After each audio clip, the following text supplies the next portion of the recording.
Ratusan warga Kecamatan Panggarangan, Lebak, Banten turun ke jalan untuk memprotes jalan rusak. Warga mengaku kesal karena jalan yang mereka lintasi bertahun-tahun rusak dan belum mendapat perhatian pemerintah daerah. Menurut Anies, ketimpangan di Indonesia masih luar biasa dan sangat nyata.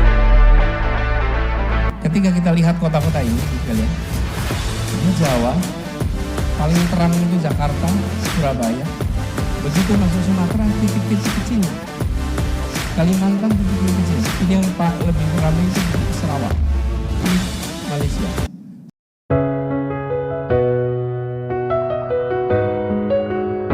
Dalam laporan Makro Poverty Outlook edisi April 2025, pada 2024 angka kemiskinan Indonesia versi Bank Dunia terungkap sebesar 60,3%.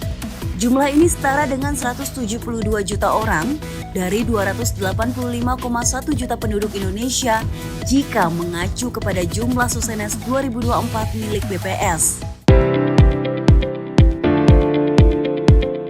Prediksi perlambatan ekonomi dilihat dari beberapa indikator seperti tingkat optimisme konsumen yang merosot di survei Bank Indonesia dan juga investasi yang melambat.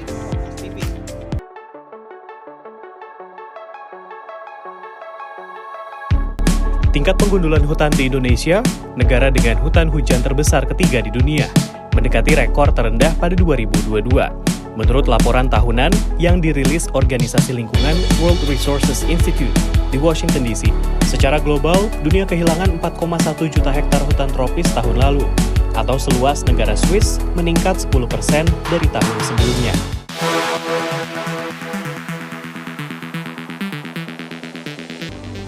Tak hanya di ibu kota, persoalan polusi udara juga mencakup wilayah Jakarta, yaitu Bogor, Depok, Tangerang, dan Bekasi atau Jabodetabek.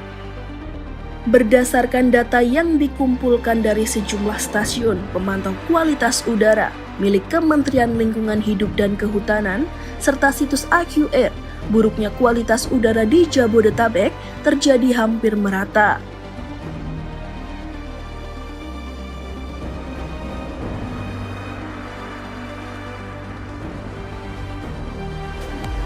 Emisi gas karbon. Itulah dampak yang dihasilkan dari deforestasi di Kalimantan.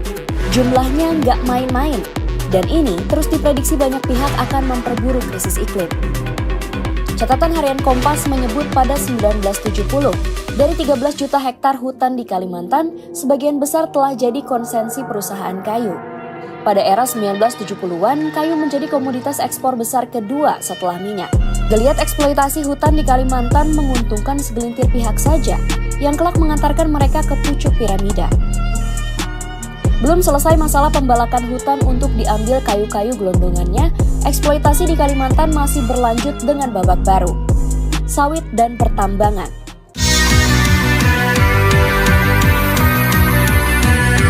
Korupsi dan tata kelola pemerintahan yang buruk adalah masalah serius yang merusak integritas dan kepercayaan publik terhadap pemerintah. Fakta menunjukkan bahwa korupsi dan tata kelola pemerintahan yang buruk menyebabkan kerugian ekonomi yang besar, penurunan kualitas pelayanan publik, serta ketidakadilan dalam pembangunan.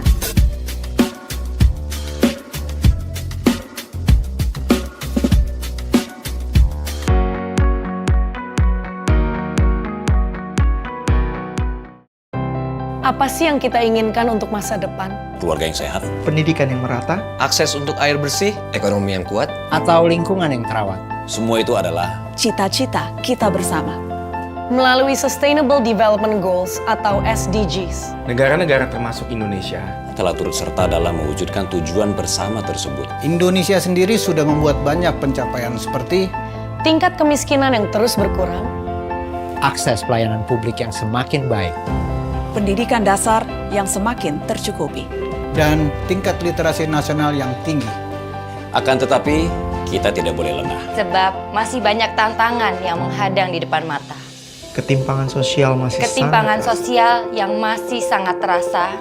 Kebakaran dan kerusakan hutan. Kekerasan terhadap perempuan. Sampah plastik yang merusak lingkungan. Pengangguran anak muda yang masih tinggi. Pekerjaan-pekerjaan yang belum usai ini harus segera kita tuntaskan. Semua tantangan ini bisa kita taklukkan Hanya bila kita bergerak bersama. Sebab saya yakin, Tanpa kamu, kebakaran hutan akan terus ada. tanpa kamu, Perempuan akan terus berhadapan dengan kekerasan. tanpa kamu, Anak-anak Indonesia masih terus belajar tanpa lampu. Tanpa kamu, Anak-anak Indonesia masih juga tidak mendapatkan gizi yang cukup. dan tanpa kamu, potensi anak muda menjadi pengangguran akan terus ada. Tanpa kamu, tujuan-tujuan kita itu hanyalah mimpi belaka. Jadi, mari kita berjalan beriringan. Mari kita berjalan beriringan. Mewujudkan cita-cita kita bersama. Mewujudkan cita-cita kita bersama. Dan pastikan tak ada satupun kawan kita yang tertinggal di belakang. 17 tujuan untuk mengubah Indonesia yang lebih baik. Mari kita bangun Indonesia bersama-sama. Dunia kita saat ini menghadapi berbagai tantangan yang tidak bisa diabaikan. Namun, ada harapan-harapan yang terangkum dalam 17 Tujuan Pembangunan Berkelanjutan atau SDGs yang dicanangkan oleh Perserikatan Bangsa-Bangsa. SDGs adalah peta jalan kita menuju dunia yang lebih adil, inklusif, dan berkelanjutan. Mari kita pelajari bersama apa saja 17 tujuan ini dan bagaimana kita bisa berkontribusi. SDGs atau Sustainable Development Goals adalah agenda global yang diadopsi pada tahun 2015. Tujuannya adalah mengakhiri kemiskinan, melindungi bumi dan memastikan kesejahteraan bagi semua pada tahun 2030. SDGs dirancang untuk diterapkan di setiap negara, setiap komunitas, dan oleh setiap individu. Kita semua punya peran dalam mencapainya. Tujuan pertama adalah menghapus kemiskinan dalam segala bentuknya dimanapun. Tujuan kedua adalah mengakhiri kelaparan dan memastikan akses ke makanan yang cukup dan bergizi untuk semua. Tujuan ketiga adalah memastikan kehidupan yang sehat dan mendukung kesejahteraan di segala usia. Tujuan keempat adalah memastikan pendidikan berkualitas yang inklusif dan merata, serta mendorong kesempatan belajar sepanjang hayat bagi semua. Pendidikan adalah kunci untuk membuka peluang dan menciptakan masa depan yang lebih baik. Kesetaraan gender adalah hak asasi manusia yang mendasar. Ini merupakan tujuan kelima yang menekankan pentingnya memberdayakan semua perempuan dan anak perempuan, menghapus diskriminasi, dan menciptakan kesetaraan peluang di semua bidang kehidupan. Setiap orang berhak atas air bersih dan sanitasi. Tujuan keenam ini bertujuan untuk memastikan akses air yang aman dan terjangkau serta sanitasi layak bagi semua orang. Energi yang terjangkau, andal, dan modern sangat penting bagi semua. Tujuan ketujuh yang menekankan perlunya transisi ke energi yang lebih bersih dan berkelanjutan untuk mengurangi dampak perubahan iklim. Pertumbuhan ekonomi yang inklusif dan berkelanjutan hanya bisa dicapai dengan menyediakan pekerjaan layak bagi semua. SDGs tujuan ke-8 mengupayakan kondisi kerja yang baik, upah yang adil, dan kesempatan kerja yang setara. Tujuan ke-9 industri, inovasi, dan infrastruktur yang menekankan pentingnya pembangunan infrastruktur tangguh, mendorong industrialisasi yang inklusif dan berkelanjutan, serta mendukung inovasi untuk mendorong kemajuan ekonomi. Ketimpangan, baik di dalam maupun antar negara harus dikurangi. Ini merupakan tujuan SDGs ke-10, di mana dengan mengupayakan kebijakan yang mendukung kesetaraan ekonomi dan sosial, serta menghapus diskriminasi. Membuat kota dan pemukiman menjadi inklusif, aman, tangguh, dan berkelanjutan adalah tujuan ke-11. Ini berarti memastikan perencanaan kota yang baik, memperbaiki layanan dasar, dan melindungi lingkungan perkotaan. Konsumsi dan produksi yang bertanggung jawab adalah kunci untuk menjaga sumber daya alam bagi generasi mendatang. Nah, ini merupakan tujuan ke-12, yakni mengupayakan pola konsumsi dan produksi yang berkelanjutan. Perubahan iklim adalah ancaman terbesar bagi keberlanjutan planet kita. Maka dari itu menjadi salah satu tujuan SDGs ke-13 yang menekankan perlunya tindakan segera untuk memerangi perubahan iklim dan dampaknya.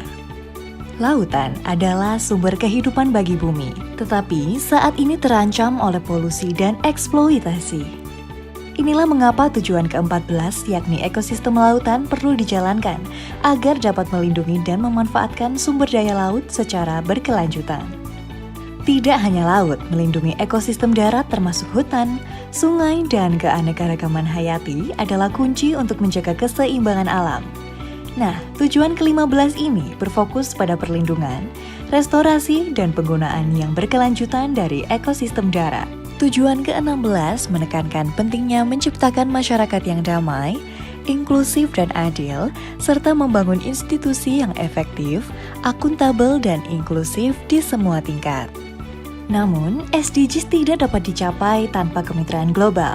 Maka dari itu, ini masuk ke dalam salah satu tujuan SDGs, yakni tujuan ke-17 yang menyoroti pentingnya kolaborasi antara pemerintah, sektor swasta, dan masyarakat sipil untuk mencapai semua tujuan pembangunan berkelanjutan. Kita semua punya peran dalam mencapai 17 SDGs ini. Mari kita bersama-sama wujudkan dunia yang lebih baik.